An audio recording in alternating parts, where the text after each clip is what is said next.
பிரியமான அன்பு சகோதர சகோதரிகளே, ஆண்டவராகிய இயேசு கிறிஸ்து நாமத்தாலே நன்றிகளும் ஸ்தோத்திரங்களும் ஏறெடுக்கிறேன். கர்த்தர் உங்களை அலுவலாமல் ஆசீர்வதித்து வழிநடத்துவார் என்று நான் விசுவாசிக்கிறேன். இந்த காலவேளையில் ஒரு செய்திகளை பகிர்ந்து கொள்ள தேவன் கொடுத்தப்பட்ட நேரத்தில் நான் பகிர்ந்து வந்து இந்த செய்தி எடுத்துக்கொள்கிறேன். ஆல்ரெடி உங்களுக்கு 1 மணிக்கு மேலே இன்றைய வேண்டிய வசனத்தை கர்த்தர் கொடுத்துட்டார். என்ன வசனம்னு சொன்னால், பிரசங்கி புத்தகத்திலிருந்து 11ஆம் அதிகாரத்தில் 1ஆம் வசனத்தில், உன் ஆகாரத்தின் தண்ணீர் மேல் போடு, அநேக காலத்தில் அது பலனை காண்பாய். நம்முடைய ஆகாரத்தை தண்ணீர் மேல் போட்டால் அதன் பலனை காண்பாய். அப்போ அந்த பலனை எப்படி காண்பாய் என்று பார்க்கும்போது, முழுமையாக உன் ஆகாரமான உன் சிந்தனைகள், உன் செயல்கள், அதன் பலனை காணக்கூடிய எண்ணங்கள் நமக்குள்ளே வரணும். ஆகாரத்தை போட்ட உடனே நம்ம என்ன நினைக்கிறோம் இல்லையா? ஆவிக்குரிய வாழ்க்கையில் ஒரு சில விஷயம்லாம் இருக்குதுங்க. நிறைய விசுவாசிகள் எனக்கு தெரியும். போட்ட வினாடியிலே செடி முளைஞ்சி வரணும், இல்லை அப்படி தானே? அது கொரிந்தியரில் நல்லா இருக்கும், 3ஆம் அதிகாரம் 7ஆம் வசனம் மாதிரி, விதைப்பதனால நீர் கனி கொடுப்பவர் கர்த்தர்.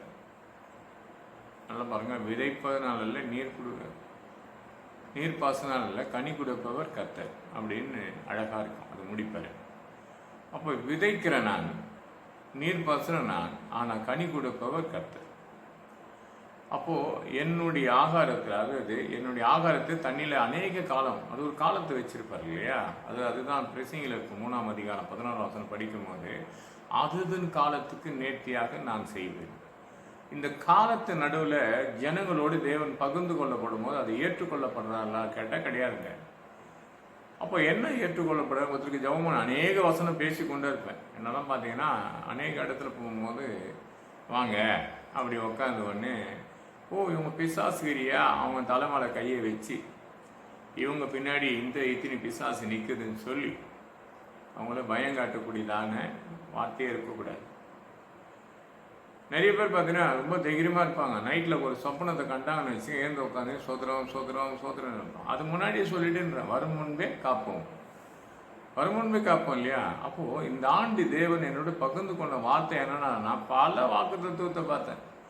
ஆனால் ஒன்று மட்டும் எனக்கு நல்லா புரிஞ்சு போச்சு, தேவனுடைய ராஜ்யத்தையும் அதன் நீதியை தேடுங்க, அதுக்கப்புறம் இவைகள் எல்லாம் உனக்கு கொடுக்கப்படும். நீ எதை விதைத்தியோ அது ஏன் இன்னும் கனி கொடுக்காதுக்குதுன்னு சொன்னால், நீ விதைத்தினுடைய பலனை காத்திருப்பது கிடையாது. அதனால் தேவனுடைய ராஜ்யத்தையும் அதை நீதியை தேடுங்க, தேடுறது கிடையாதுங்க. ஒரு விதைத்தை அறுவடை பண்ணிட்டாங்க, அந்த போயிட்டு களை எடுப்பாங்களான்னு பார்த்தா இல்லை. தேவனிடத்தில் விண்ணப்பம் தெரிவிச்சா, உன் ஆகாரத்தை தண்ணீர் மேலே போட்டாச்சு, அது எந்த சூழ்நிலைக்கு இது பார்க்குறாங்க, அங்கிட்ட பார்த்தது கிடையாது. ஆகாரத்தை போட்டு அவர் பார்த்துக்குவார். இல்லைங்க, நல்லா சொல்றது பார்த்துங்க, விதைப்பதனால இல்லை, நீர் பாசனம் கனி கொடுப்பவர் கர்த்தர். அப்போ விதைக்கிறோம், நீர் பாசுறாங்க, ஜெபிக்கிறாங்க, எல்லாம் கரெக்டாக செய்வாங்க. ஆனால் கனி கொடுப்பவர் கர்த்தர் என்று நீ விசுவாசிக்க கூடமானால் தான் முடியும். நீ மாற்றாளை போல் முடியுமா முடியாதான்னு நினைச்சனா எப்படி முடியும்? 4 நாளாச்சு என் சகோதரர் மரித்து, அப்படி தானே இன்னைக்கு நிறைய விசுவாசிங்க இல்லையா? நான் சமயத்தில் இப்போ ஒரு வீட்டுக்கு நான் எங்கேயும் போகிறதில்ல, இருந்தாலும் அந்த பிள்ளை எனக்கு ரொம்ப பிடிக்கும். அவர் தனக்காக எப்பவுமே கேட்டது கிடையாது. ஒரு 2 ஆண்டுகளுக்கு முன்பாக அவர் ஆவடியில் இருக்காரு. ஆவடியிலேருந்து எனக்கு ஃபோன் பண்ணுவார்.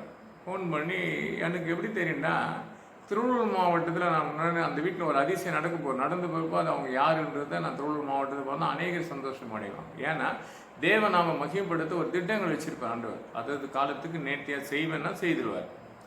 அந்த பிள்ளை அங்கேருந்து ஃபோன் பண்ணி, எனக்கு திருத்தணி பக்கத்தில் ஒருத்தர் பிசாசுக்கிரின்னு சொல்லி ரொம்ப கஷ்டப்படுறாங்க, நைட்டில் தூக்கம்லாம் தவிக்கிறாங்க, அவன் பையன் இருக்க அப்படியே மாறி போயிட்டான் அப்படின்னு சொல்லியிருந்தாங்க. ஒன் டைம் பார்க்கும்போது அவங்கள பார்த்தீங்கன்னா திருத்தணியில் இருக்கிற அத்தனை போதகரும் தெரியுது. எந்த போதகரை பற்றி நான் கேட்டேன், இவ்வளோ சபையை தாண்டி ஏமா என்கிட்ட வர? இல்லை, அவர் சொன்னார், யாருக்கிட்ட வந்தேன். அப்போ இங்கேயும் ஒரு போதகர் தெரியும், ஐயா தெரியுமா? தெரியும். அந்த புது பஸ் ஸ்டாண்ட் எதில் இருக்குது, அங்கேயும் தெரியும். அப்போ இந்த கார்னரில் இருக்கிற அவர் தெரியுமா? தெரியும். அப்போ இவங்க என்ன பண்ணிக்கிறாங்க, ஆல்ரெடி ஃபுல் ரன்னிங், ஃபுல்லாக ஓடிட்டாங்க. கடைசியாக அவங்களுக்கு என்ன பிரச்சனைன்னா, தான் மகனுடைய வேண்டுதல் வேணும், வேண்டுதலுடைய கேட்கப்படும். கடவுள் வேண்டுதல் கேட்கப்பட்ட, கடவுள் கொடுக்குற சத்தியத்தை கேட்பது கிடையாது, அதன்படி நடப்பது கிடையாது. அப்போது ஒரு டைம் அந்த தம்பிக்கிட்ட உட்காந்து பேசுகிறேன், விசேஷத்தை மெல்ல அவர்கிட்ட ஒரு நுழைக்க உன் இளமை என்ற எடுத்த மாதிரி வசனம் அவர் பகவான் தம்பி உனக்கு என்ன ஆகுது சொல்லுமோ ஒரு பர்சனல் அழகாக பேசுகிறாரு. இவைகளை விட்டு வெளியே வரும். அதுக்கு முன்னாடி அவருக்கு ஆற்று கொடுத்து டெஸ்ட்டு அந்த டெஸ்ட் இந்த டெஸ்ட் எடுக்கிறாங்க. நிறைய அவங்க வீடை பற்றி ஃபுல்லாக வாக்குத்தத்தை ஒட்டி வச்சிருக்கு. அங்கே கிடையாதுங்க, செவத்தில் ஒட்டி வைப்பது மெயின் கிடையாது. பைபிள்லேயே இருக்குது, பைபிள் வாசல் படியில் இருக்கணும்னு சொல்லி இருக்குது. ஆனால் இதயத்தில் எழுதி வச்சக்கூடிய எண்ணங்கள் கிடையாது. செகண்ட் டைம் போகும்போது அவர் மாட்டினார், தேர்ட் டைம் போகும்போது அவர் பிசாசு கிடையாது. அவர் உள்ளத்தில் இருக்கிற தேவனுக்கு பிரியமில்லாத சிந்தனைகளை தகர்த்து போட்டார். நல்லா இப்போ வேலைக்கு போகிறார். அப்படி ஒரு தம்பி தான் இந்த ஆவடியில் இருக்கிற தம்பி. அப்போது தனக்காக அவருக்கு இருக்கிற ஒரு காரியத்தை அவர் ஆகாரத்தை தண்ணீர் மலை இப்போ போட்டிருக்கிறாருங்க. இந்த நாட்களில் 6ஆம் தேதி போட்டிருக்கிறாரு. அதை பலனை காணக்கூடிய சீக்கிரத்தில் நல்ல செய்தி வரும். அப்போது நம்முடைய ஆகாரத்தை போடுகிற விதம் அதை பலன் கொடுக்குறதுக்கும் காத்திருப்பது கிடையாது. நான் உடனே சொன்னேன் உடனடியாக கடவுள் செய்வார். இல்லைங்க, தேவனுடைய ராஜ்யத்தையும் அது நீதியை தேடுங்கள். மாதந்தோறும் ஒரு வாக்குத்தத்த கூட்டத்துக்கு கடந்து போய் தெரியுமா சபைக்கு? இல்லைங்க, முதல்ல தேவனுடைய ராஜ்யத்தை அதை நீதியை தேடுங்க. அதுக்கப்புறம் இவைகளெல்லாம் கொடுக்கப்படும். எவைகளெல்லாம் விதைத்து இருக்கிறோமோ அதை பலனை கனி கொடுக்கும் செடியாக கர்த்தர் மாற்றுவார். அதுதான் அங்கே 1 விதைப்பதனால் இல்லை, நீர்ப்பாசனம் இல்லை, கனி கொடுப்பவர் கர்த்தர். அப்போ அநேக விஷயங்கள் கண்ணீரோடு விதைத்தவன கம்பீரத்தை அனுப்புன்னு சங்கீத புத்தகத்தில் படிக்கிறோம். 126ஆம் சங்கீதத்தில். அப்போ கண்ணீரோடு விதைத்த கம்பீரத்தோட இருக்கு. கண்ணீரை விதைத்த கம்பீரத்தை அறுக்க என்ன பண்ணணும்? களை எடுக்கணும். நம்ம வாழ்க்கையில் களை எடுக்க நம்ம உடம்பத்தை கொடுக்கறது கிடையாது, சிந்தனை கொடுக்கறது கிடையாது. நம்ம மற்றவங்களை கொடுத்து நம்ம பேசுகிற வார்த்தைகள் அநேகமாக இருக்குது. ஒருவன் என்ன இச்சிக்கின்றானோ அதெல்லாம் கொடுப்பாரான். ஆளுக்குன்றவன் அந்நியர் அவனுடைய சொத்தை அந்நியம் ஆளுவான்னு இருக்கும். பிரசங்கி கொஞ்சம் அழகாக படிச்சிட்டுனா வாழ்க்கையில் எந்த தவறில் நீ விழுறன்றது உனக்கு அப்படி காட்டி கொடுங்க. ஏன்னா சாலமோன் தான் தவறுகளை எழுதப்பட்டது. சாலமோன் தான் எழுதினாருங்க. 3 புத்தகத்தை அழகாக எழுதினாருங்க. அப்போ நீதிமொழி புத்தகத்தில் பிரசங்கி இருக்கும், உன்னத பாட்டு இருக்கும். இது தனியாக இன்ஃபார்ட்டன் அவர் தனியாக அவருடைய காரியம் அப்படியே இருக்கும். அப்போ என்னடான்னா நம்ம என்ன பண்ணி கொண்டிருக்கிறோம் இப்போ? அப்போ தேவனுக்கு அர்ப்பணிக்கணும்ல. அநேகர் என்ன அர்ப்பணிக்கிறோம்? தேவனுடைய ராஜ்யத்தை தேடுறோமா? இல்லையே. இந்த தம்பியை போய் சிந்திக்கிற சிந்தனையை பார்க்கும்போது அவருடைய பேசப்படும் போது விரைக்கிற அதவடிக்காக காத்திருப்பது கிடையாது. காத்திருக்கும் முன்பே எனக்கு நடக்கலை இல்லை. அவ்விசுவாசம் நீங்கக்கூடிய இதயத்தை உனக்குள்ள இருந்தால் எப்படிங்க அது கனி கொடுக்க முடியும்? நான் சந்திக்கிறேன், ஒரு சிலரை சந்திக்கிறேன், பேசுகிறேன். அநேக அற்புதம் நடந்திருக்குங்க. நான் இருக்கிற ஆவடி பகுதியில் பேசி கொண்டிருக்கிறேன், அங்கேயே இருக்கிறாங்க. அதிசயம் கர்த்தர் செய்தார். நான் கிடையாதுங்க. விதைப்பதனால் நேர்மை கனி கொடுப்பவர் கர்த்தர். என்ன ஜபம் நான் பண்ணாலும் அந்த ஜபத்துக்கு பதில் கொடுக்க கர்த்தர் பேசுவார். நல்லா பாருங்கள், பைபிளில் ஒரு சில விஷயத்த அழகாக இருக்கும். தெளிவாக படித்தோம்னா நம்ம புரிய வைப்பார் ஆண்டவர். லூக்காவில் 1ஆம் அதிகாரத்தை பற்றினா ஒரு வேண்டுதல். அப்போ ஒரு மனுஷனுடைய வேண்டுதலை பார்க்குற வசனம் மட்டும் படிக்கிறேன். லூக்கா புத்தகம் 1ஆம் அதிகாரம் 13ஆம் வசனம் உங்ககிட்ட இருந்தால் எடுத்துக்கொள்ளுங்க. ரொம்ப நல்லா அந்த வசனம். புதிய ஏற்பாட்டின் வழியாக ஒரு சின்ன காரியத்தை மட்டும் படிக்கிறேன் பாருங்க. நம்ம அதெல்லாம் படிக்கணும்னா இப்படி நடந்துதான்னு சொல்லி நீங்கள் கூட யோசிப்பீங்க. அநேகரை பாராட்டுவாங்க இல்லையா? கர்த்தர் இதை செஞ்சார். இயேசுக்கு முன்பாக ஒரு மனிதன் அனுப்பினார். அந்த மனிதனுடைய வேண்டுதல் வெகு காலமாக கடவுளுக்கு தெரியும். ஒரு மனிதனுடைய வேண்டுதல் வெகு காலம் கடவுளுக்கு தெரியுங்க. மனிதன் சொல்லுவான், ஆமாம் நீங்கள் எவ்வளோ இயேசுவை ஏற்றுக்கொள்ளப்படுற, இயேசு நான் செய்கிறாரா, எத்தனை பேருக்கு நடக்க, நீ அப்படியே இருக்கிற, உன்னை என்ன பண்ணுவோம், குழப்பம் பிசாஸ். இங்கே பாருங்க, அழகாக சொல்கிறாரு. சகே என்ற அந்த மனுஷன் பேர். அங்கே லூக்கா 1ஆம் அதிகாரம் 13ஆம் வசனம் 14ஆம் வசனம். 1ஆம் அதிகாரம் 13-14 படிக்கிற பாருங்க. தூதனான அவரை நோக்கி, சகேவே நீ பயப்படாது, உன் வேண்டுதல் கேட்கப்பட்டு. இதே வார்த்தை 1 சாமுவேல் புத்தகம் 1ஆம் அதிகாரம் 17ஆம் வசனம் கடந்த நாட்கள் எடுத்தேன். அந்த வார்த்தை இங்கே வந்து பாருங்க. சகே அங்கே ஒரு லேடி கிட்ட பேசுகிறேன், இங்கே ஒரு ஜென்ஸு கிட்ட பேசுகிறாரு. அங்கே சொத்து சுக பலத்தோடு இருக்கிற ஒரு சகோதரி அழுத கண்ணீரை பார்த்து சுகப்படுத்துறேன். இங்கே ஊழியக்காரங்களுக்கு சிலருக்கு குழந்தை இல்லை தெரியுங்களா?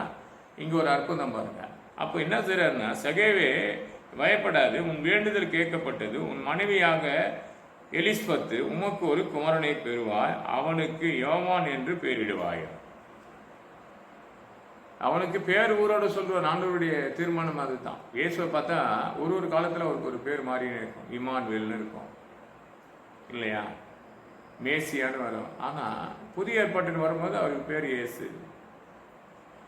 அப்போதான் ஒரு சகோதரி கேட்பாங்க, யோவான் 4ஆம் அதிகாரத்தில் கேட்பாங்க, அந்த அம்மா, எனக்கு ஒருத்தர் தெரியும் மேசியா, அவர் தான் நான். நல்லா இருக்கும், பைபிள் தெளிவாக இருக்கும். இதில் 14 வசனம் படிக்கிற மாதிரி, இவன் பிறப்பு நிமித்தமாக அநேகர் சந்தோஷம் அடைவார்னு இருக்கும், டைரக்டாக இருக்கும். அடுத்தது லூக்கா 1:14 வசனம் படிக்கிற மாதிரி அந்த வசனத்தையும், உனக்கு சந்தோஷத்தை மகிழ்ச்சி உண்டாக்கும்படி அவன் பிறப்பு நிமித்தமாக அநேகர் சந்தோஷப்படுவார்கள். அதுக்காக தான் அந்த ஆவடி பகுதி நான் ஜெபிக்கும் போது எனக்கு உணர்த்திட்டார் ஆண்டவர், அவங்க கர்ப்பம் வாசல் திறக்கப்பட்டது என்று சொல்லி. நிறைய பேருக்குங்க வெள்ளானூர் பகுதியாக இருக்கலாம், நிறைய இடத்துல போன இடத்துலாம் ஒரு மராக்கள் கத்தர் செஞ்சால் நான் கிடையாதுங்க. ஜபம் பண்ணுற வேலை ஏன் வேலை செய்து முடிக்குது அவர் வேலை. இந்த கிராமத்துக்குள்ளே எத்தனை பேர் வருவாங்க, ஜபம் பண்ணிட்டு போவாங்க, அடுத்த வரும்போது நல்லா செய்திடுவாங்க. எதிர்பாராத எங்கள் சபையிலே பார்த்தீங்கன்னா திருத்தணில் இருக்காங்க, அவங்களும் கர்ப்பம் சுரிக்கப்பட்டிருக்குது. அவங்க எனக்கு தெரியாதுன்னா அவங்க மாதிரி தலைமையில கை வைக்கும்போது எனக்கு உணர்த்துறாரு, கத்தர் இன்னைக்கு உங்களுக்கு உண்டு பண்ணிக்கிற கனியை காப்பாருன்னு தோணுமா. அவங்க அழுதுட்டாங்க. இது யாருக்கும் சொல்லையா, இது இருக்குதா இல்லையான்னு எனக்கு ஒரு டவுட்டில் போயிருந்தது. அதுக்கப்புறம் நான் போய் டெஸ்ட் நீ தான் எடுத்தேன், எனக்கு இருக்குதுன்னு சொன்னாங்கன்னு. இன்றைக்கி அவங்களுக்கு 3 பசங்க 2 பசங்களும் இப்போ அவங்களுக்கு. இது போல் எங்கள் கிராமத்தில் பல பேர் உண்டு. சென்னையில் இருக்கும்போதும் சரி, ஜெபிக்கப்படுகிற விஷயத்தில் கத்தர் செய்வார். எத்தனை பேர் வீடு வாசல் இல்லாத தேவன் உயர்த்திருக்காருன்னா, என்னுடைய வேண்டுதல் ஜபம் மட்டும் தான் எனக்கு செய்து முடிப்போம் ஒரு கத்தர். அப்போ வாழ்க்கையில் பார்த்தீங்கன்னா நம்ம எதில் தவறுன்றதை கொஞ்சம் யோசிக்கணும், கொஞ்சம் காத்திருக்கணும் இல்லையா. காற்றை காண்கின்றவன் விதைக்க மாட்டான்னு இருக்கும். அதிலேயே பிரசங்கிலே பார்த்தீங்கன்னா 11:4 காற்றை காணுகின்றவன் விதைக்க மாட்டான். அப்போ மேகத்தை காண்றவன் அறுக்க மாட்டான். ஒரு விஷயத்தை பார்க்கும்போது ஒரு காற்றை காண்கின்றவனா பண்ணுறான், விதைக்கிறதுக்கு மனுஷன் ஒரு காற்றை அடிச்சுன்னு போயிடுமான்னு இல்லையா. அப்போ மேகத்தை காணும்போது ஐயோ மழை வந்துட்டு போகுது, நல்ல மப்பாகி போச்சு சொல்லுவாங்கல்ல சில, ஐயா நல்ல மூடிச்சு பலத்த மழை போக அறுக்க மாட்டான். ஆனால் அவரை நீ நம்பினால் அதை செய்து முடிக்கலாம். அப்போ விதைப்பதனால் இல்லை, நீர்ப்பது கனி கொடுப்பவர் கர்த்தர், அவருக்கு தெரியும் இல்லையா. அதற்கு காலத்துக்கு நேர்த்தியா செய்வேன் என்று பிரசங்கி 3:11 சொன்னார். ஒரு விண்ணப்பத்துக்காக நம்ம வேண்டுதலுக்காக கேட்கும் போது இங்கே சகையவே நீ பயப்படாத, உன் வேண்டுதல் கேட்கப்படுது. அந்த வேண்டுதல் கேட்கப்பட்டது யாரு பிறக்க போறா, இவர் பிறந்தா தான் இயேசு கிறிஸ்துவை பற்றி வரலாறு பேசப்பட போகுது. வாழ்க்கையில் நிறைய விஷயம் கற்றுக்கொள்ள நாங்கள் வெகு காலமாக காத்திருப்போம். சில விஷயம் இது ஏன் நடக்கலை அப்படின்னு இல்லையா, அந்த எண்ணாங்கத்தில் இருக்கும். நம்ம அழகாக இருக்கும். 11:23 இது நடக்குமோ நடக்காத. ஆகாரம் கேட்டாங்க சிறுவர் ஜனங்க, 6 லட்சம் பேருக்கு ஆகாரத்தை கொடுத்தாகணும் இல்லையா. எப்படி கொடுக்க முடியும், இவ்வளோ பேருக்கு கொடுக்க முடியுமா? 40 மைல் தொலைவில் ஜனங்க 6 லட்சம் பேர் இருக்காங்க, 6 லட்சம் பேருக்கு ஆகாரத்தை கொடுத்தாகணும். அப்போ நடக்குமோ நடக்காதன்னு மோசை கூட்டாண்டு பேசுகிறார். நடக்குமோ நடக்காத நீ என் கைகள் குறுகி போவதில்லை என்று சொல்லி காற்றுக்கு கட்டளையிடுவார். சிலலாம் காற்றை கூட ஒரு பிரச்சனை வந்து போயிடுவாங்க. ஆனால் அங்கே பார்த்தீங்கன்னா என்னாங்க புத்தகத்தில் 11:31 காற்று கட்டளையிடுவார், காடையை கொண்டு வந்து சேர்ப்பார். காற்றை வீச வச்சு கடலில் இருக்கிற காடையை கொண்டு வந்து ஆகாரமாக கொடுத்து உதவி செய்கிற கர்த்தர் நம் தேவன். இந்த வினாடி வரைக்கும் அந்த சகோதரி நினைச்சாங்க, ரொம்ப காலத்துக்கு பிற்பாடு வந்தார், ஜெபம் பண்ணிட்டு போட்டார். நடக்குமோ நடக்காதுங்க. நிச்சயமாக 6 லட்சம் ஜனங்களுக்கு உடனடியாக என்ன பண்ணார், ஒரு இரவில் விடியப்படுமோ ஆகாரத்தை கொடுத்து பொழுது வெடிஞ்சுமே ஆகாரத்தை உண்டாங்க. அன்னைக்கு ஜெபித்து வந்தேன், திங்கட்கிழமை அன்னைக்கு 6ஆம் தேதி ஜெபிச்சிருக்கிறேன். வர நாட்கள் நல்ல செய்தி வரப்படுதுன்னு அந்த மகளை கொடுத்து வெளிப்படும் போது பலருக்கு சந்தோஷம் உண்டாகும். இங்கே சொல்லியா யோவான்ல லூக்கா 1:00 சொன்னார் பாருங்க, 1:14 இவன் பிறப்பினை தான் அநேக சந்தோஷம் அடைவாங்க. அவர் வாழ்க்கையில் பார்த்தீங்கன்னா ஒரு ஊழியம் செய்கிற தம்பி, அவர் எண்ணங்கள் அநேக இருக்கும். ஆனாலும் தேவனுக்கு இருக்கு இல்லையா, ஒரு காலத்தை வச்சிருப்பார், அது அப்போ தான் நடக்கும். அப்போ வாழ்க்கையில் பார்த்தீங்கன்னா வெகு காலமாக ஒரு விஷயத்துக்கு நம்ம காத்து நிற்போம், இது நடக்குமா நடக்காதான்னு சொல்லி. அப்போ வெகு காலமாக காத்திருப்பவர்களுக்கு நித்தியமாக செய்வார். ஆனால் தேவனுக்கு பிரியமானது நீ செய்கிறியான்னு பார்க்கணும். அநேக தேவனுக்கு பிரியமில்லாத காரியம் செஞ்சுட்டு நமக்கு எப்படி நல்லது நடக்கும், எது சிந்திக்க முடியும். இப்போ கூட பார்த்தீங்கன்னா நான் செய்தி எடுத்துட்டேன், செய்தி ரெடியாக இருக்குது இப்போ ஒரு செய்தி. ஆனால் ஏன் எடுக்கலாம், சென்னையில் என் தம்பி இருக்கிறான், அவன் என்ன பண்ணுவான், செய்தி கேட்டதான் என்கிட்ட எப்போ நல்லா பேசணும்னு சொல்லுவான், மற்ற நேரம் சொல்ல மாட்டான். ஆனால் நீ பேசுறது மேலே ஃபேன் ஓடுது, அந்த சத்தம் கேட்குது. இப்போது இந்த நேரத்தில் விதிகா அதிகாலையில் 3 மணிக்கு எனக்கு அது ஞாபகப்படுத்துறாரு. இது நடந்து 2 மாதம் ஆகுது. அதை ஞாபகப்படுத்தும் போது அதே மாதிரி நான் செல் ஆன் பண்ணி பேசிட்டு மெசேஜ் கேட்பேன். அது கேட்கும் போது அந்த ஃபேன் சத்தம் கேட்டது க்ளோஸ் பண்ணி நிறுத்திட்டு அதை வேற ஒரு செய்தி எடுக்க வைக்கிறேன்னா, ஒரு மனிதன் எந்த சூழ்நிலை பேசலான்னு பார்க்காதீங்க. அவன் சொல்லுகிற விஷயம் தேவனை தன்னை மறைத்து ஒரு விஷயத்துக்கு எந்த விஷயமா இருந்தாலும் அது ஏற்றுக்கொள்ளப்பட்டால் கர்த்தர் உன்னை ஆசீர்வதிப்பார். அவருன்னா அந்த அவ்வளோ பையன் அவன் சொல்கிறான் நம்ம கேட்கணுமான்னு நினைச்சேன்னு சொன்னால், நீ விதைத்த அறுவடை சரியா இருக்குமானா சரியா இருக்காது.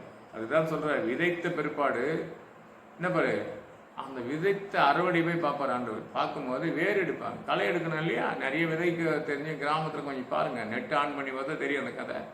விதைப்பது முழுக்க முடியாது, அதை சுற்றி ஒரு செடி ஒன்று முளைங்க. ஒரு விசுவாசியை கொண்டு வரது முக்கியம் கிடையாதுங்க. நம்மளை சுற்றி ஒரு தப்பான சிந்தனை ஓடிக்கொண்டே இருக்கும். யாரை வீட்டுக்குள்ள ஆலோசனை, மனுஷன் ஆலோசனைகள் வீணானது. மனுஷன் ஆலோசனை வீணாது. நம்மளுக்கு ஒரு தேவன் கனி கொடுக்குற சூழ்நிலை. ஒரு அம்மா திடீர்னு வரோம், நீ இத்தனை வருஷமா ஆண்டவர் ஏற்றுக்கொள்ள கடை கிடக்குமா எடுத்தாரு.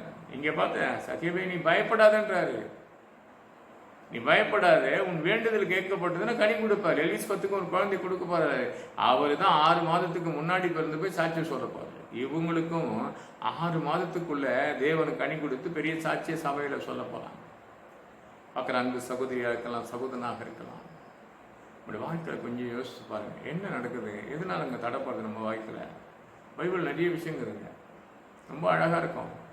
நீதிமொழி 13ஆம் அதிகாரம் 12ஆம் வசனம் பெற்று பாருங்க. நம்ம வெகு காலமாக சில விஷயத்த நம்ம நேசிப்போம் இல்லையா? காத்து நிற்கிறது கத்தர் கொடுக்க போகிறேன். நீ எதை காத்து கொண்டிருக்கிறீங்க, எந்த பிரச்சனைக்காக கலங்கி தவித்து கொண்டிருக்கிறீங்க? நீதிமொழி புத்தகம் 13ஆம் அதிகாரத்தை எடுங்க, அதை படித்து பாருங்க. உங்களுக்கு அது நடக்க போகுது. யார் தேவனுடைய ராஜ்யத்தை அதை நீதியை தேடுறீங்களோ அதுக்கப்புறம் இவைகளை கொடுக்கப்படும் சொல்றாரு இல்லையா ஆண்டவர். அப்போ எப்படி கொடுப்பாரு அப்படின்னு கொஞ்சம் நீதிமொழி புத்தகத்துக்கு போகலாமா? ரொம்ப நல்லா படிக்கிறேன் பாருங்க. இதோ இருக்கு. நெடுங்காலமாக காக்கின்றவனால் இதயத்தை இணைக்க பண்ணுவார். விரும்பினது வரும்போது ஜீவ இட்சத்தை போல இருக்குமா. நமக்கு நிறைய காரியத்துக்கு விண்ணப்பமா ஆண்டவர்கிட்ட சொல்லியிருப்போம். நம்ம விரும்பினது வரப்போகுது, நீ விரும்பினது வரப்போகுது. பார்க்குறிய, நீ விரும்பினது நிச்சயமா இருக்கும்போது, நான் பேசி கொண்டிருக்கிறேன், நான் விரும்புவதை கர்த்தர் செய்து முடிக்க போகிறார். அது தேவனுக்கு பிரியமானதாக இருக்கும். தேவனுக்கு பிரியமான, நம்ம சும்மாலாம் ஒரு இச்சித்து விரும்புறது தேவனை விரும்புகிறேன். ஒருவனை எதை இச்சிக்கிறானோ அதை கொடுத்துருவாரு. ஆனால் ஆளுக்குடைய சக்தி கொடுக்க மாட்டார். நல்லா பைபிள் திட்டமாக இருக்கும். பிரசங்கி 6ஆம் 2ஆம் வசனம், ஒருவனை எவன் இச்சிக்கிறானோ அதெல்லாம் கொடுப்பாரான். ஆனால் ஆளுங்கன்றது அந்நியர் ஆளுகான்னு இருக்கும் பைபிள். நிறைய ஆசைகள் அதிகம் தெரியுமா ஜனங்களுக்கு. இப்படி இருக்கலாம், அப்படி இருக்கலாம், இப்படி இருக்கலாம். நீ என்னெல்லாம் இச்சிக்கிற அதெல்லாம் கொடுத்துக்கினா இருப்பாரு. ஆளுகிறதுக்கு உனக்கு எதுவும் நீ ஆளுக முடியாது. அந்நீர் உன்னுடைய சொத்தையும் சுகத்தையும் சந்தோஷத்தையும் வேற ஒன்று ஆண்டு கொண்டிருப்பான். தேவனுக்கு பிரியமான பிள்ளைகளாக நீ இருந்தால், நீ வெடுகாலமாக காத்திருந்த காரியத்தை, வெகு நேரமாக காத்திருந்த காலம், எத்தனையோ காலத்தை நான் காத்திருந்தேன், ஏமாந்தேன், வெக்கப்பட்டேன், எத்தனையோ பேர் என்னை அவமானப்படுத்துறாங்க, எத்தனையோ காரியத்தை டெலிஃபோன் மூலமா பேசுறேன், நேராக போய் சந்திக்கிறேன், எனக்கு ஒரு நல்ல வாழ்க்கை கிடைக்காத ஆண்டவரே நீ காத்திருக்கிற அந்த காரியத்தை இந்த வினாடி, இந்த செய்தி உங்ககிட்ட வந்த நாட்களின் வினாடியிலிருந்து அதை எண்ணிக்கொள்ளுங்க இல்லையா? எலிசபெத்துக்கு இயேசு கிறிஸ்து பிறக்க முடியும் 6 மாசத்துக்கு முன்னாடி பிறப்பு கொடுத்து 2 பேரையும் சந்திப்பு வைப்பதை போல நீயும் மக்கள் மத்தியில் ஒரு சாட்சியாக உன்னை வைப்பார் என்று சொன்னால், நீ விசுவாசி கூடமா தேவனுடைய மகிமை காண்பார். விசுவாசிக்கணும் இல்லையா? தேவனை சார்ந்து எடுக்கிற ஒரு முடிவு தேவனுக்கு பிரியமானதாக உன் ஆவி ஆத்மா சரீர தேவனுக்கு அர்ப்பணித்து ஒப்பு கொடுத்தால், காடைக்கு காற்றை கட்டளிட்டது போல உன் கர்ப்பம் திறக்கப்படும். நீ கையிட்டு செய்கிற வேலை வேணும், காத்திருக்கிற கதவுகள் திறக்கப்படும். நீ என்ன விரும்புகிறியோ அந்த காரியத்தை இந்த செய்தி உங்ககிட்ட வரும்போது நீ விசுவாசி கொடுமனா, அந்த வினாடியை செல்போன் மூலியமாகவோ இல்லை யார் மூலியமாக ஒரு நல்ல செய்தியை கேட்க போற கர்த்தர் செய்து முடிக்க போற. பார்க்குற அன்பு சகோதரியா இருக்கலாம், சகோதரி நல்லா ஜோம் பண்ணீங்க, வேற ஒன்றே கிடையாது. வாக்குத்தத்துவம் சொல்றதே கிடையாதுங்க. இப்பெல்லாம் மாதம் 1ஆம் தேதினா வாக்குத்தத்துவம், இன்னைக்கு நல்லா கொடுத்துருக்காரு.